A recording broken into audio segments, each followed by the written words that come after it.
Good morning, guys. It's Lisa with Lisa Healer Yourself, and today I want to talk about the Freedom Truckers Convoy 2022. Today is the day that they all land in Ottawa, and I, for one, am so excited. The truckers are standing up for everyone.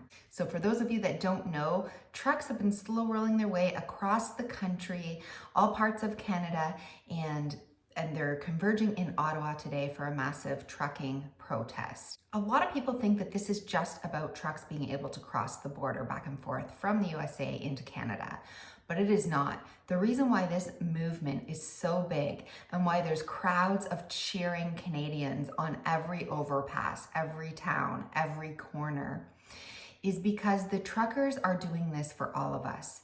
They're not just doing this to end the mandates for themselves so that they can cross back and forth to the border. They're standing up for all Canadians. They're standing up for all freedoms, all rights. And that's why this movement is growing so big, so fast, and everyone's getting involved, because everyone in Canada who has not yet been able to have a voice wants a voice, and people are jumping on board. So I was one of the people out to support these truckers, waving my Canada flag as they went past an overpass on the 401. It was a 2-hour drive. I made the journey because I thought it was important that they see my support. In response to the truckers' convoy, Justin Trudeau has said that this is a very fringe minority of Canadians and that they're holding unacceptable views.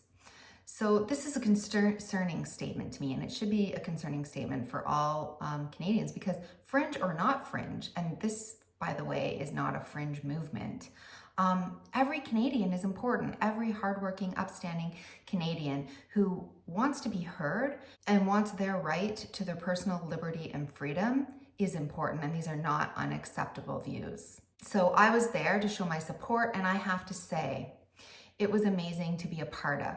There were people on every overhead passes, small cities, people cheering, Canadian flags being held.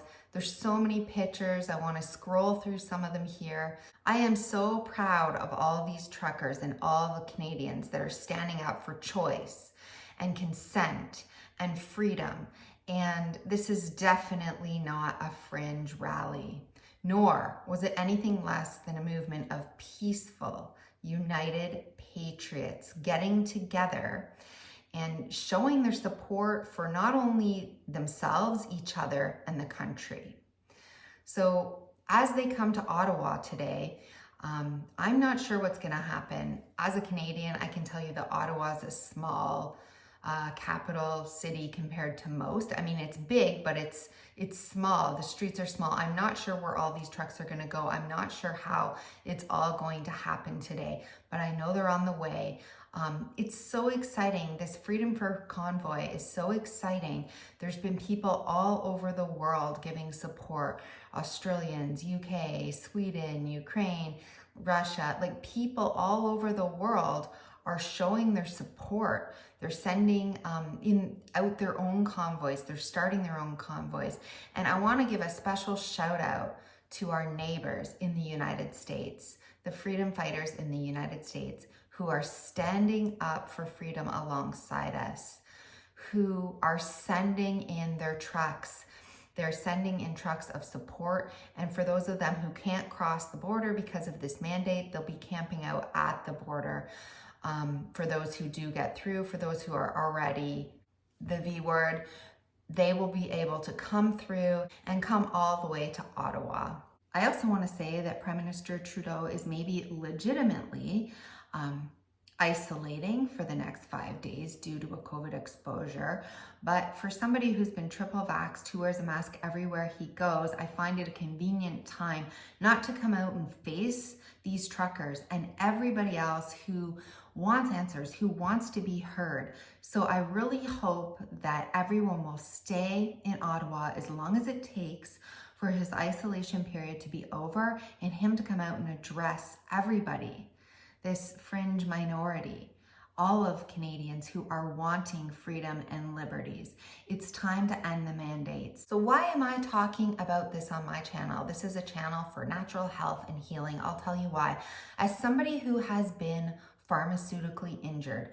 As someone who was seriously non-functional and completely ill for 5 years, and almost a decade of my life has been ruined over pharmaceutical injuries, I can tell you that it is so important to stand up and to be able to say it matters and it's our choice what we put in our body. It's so important that informed consent is upheld, and each person has the right to choose for themselves what they put in and what they don't put into their body after looking through and really having all the information on the benefits and the risks. Right now, we are not. The risks of this product are being suppressed. A lot of the risks of this product is being labeled as misinformation. So I don't want to get into a lot of things that could get this video banned.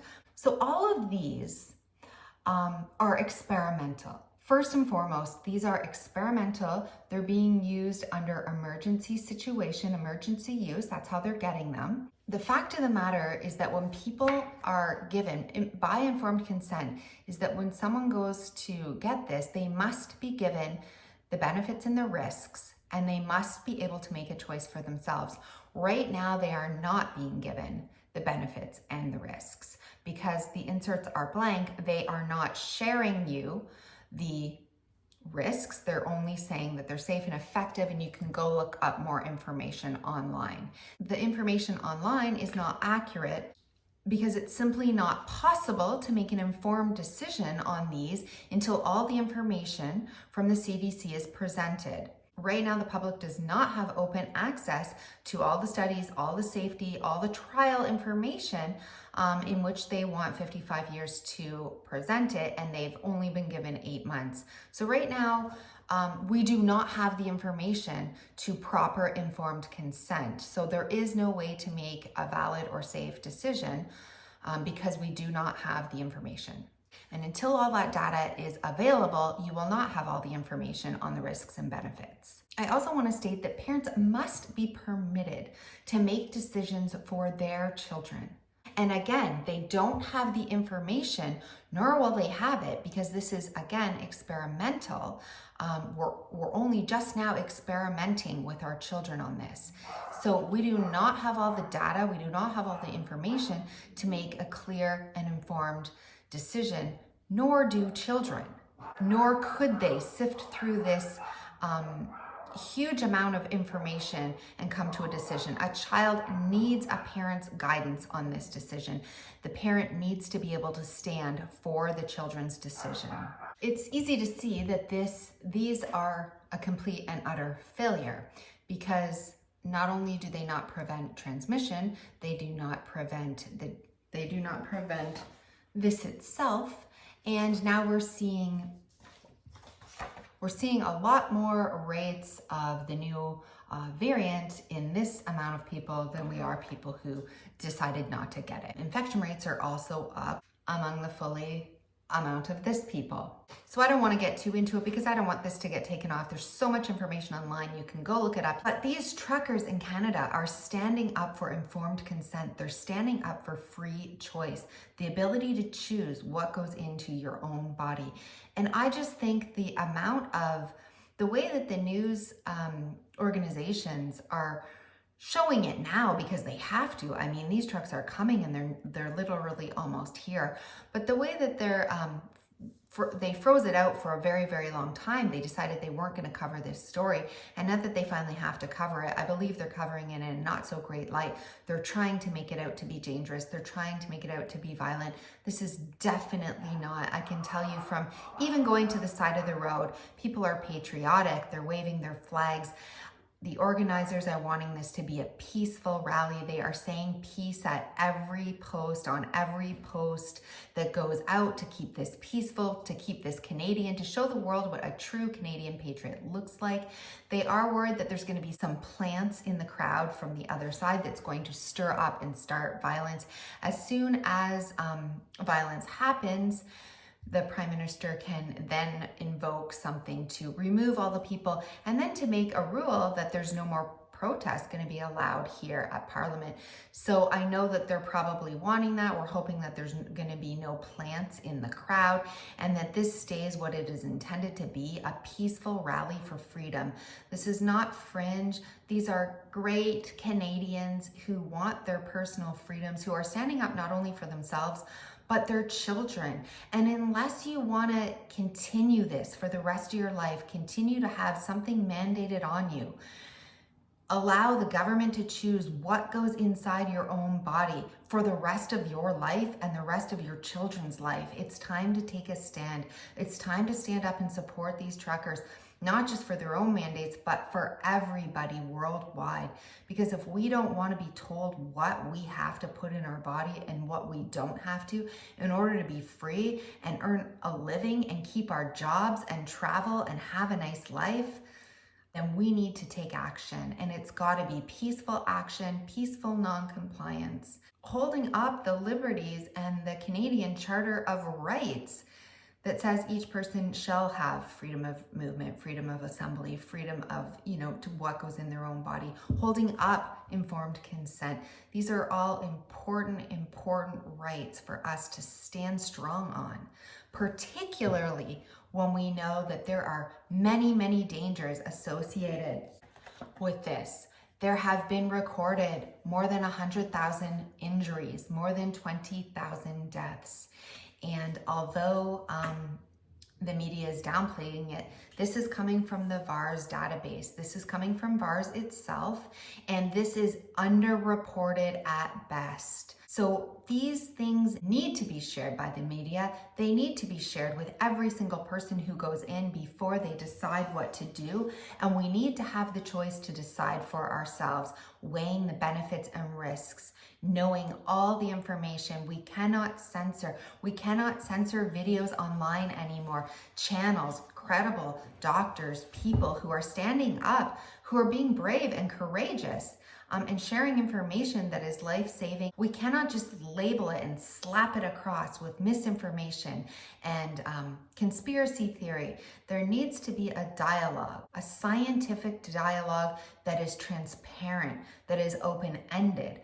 The CDC needs to produce everything that they have so that we can see in all the transparency and that this discussion can be had.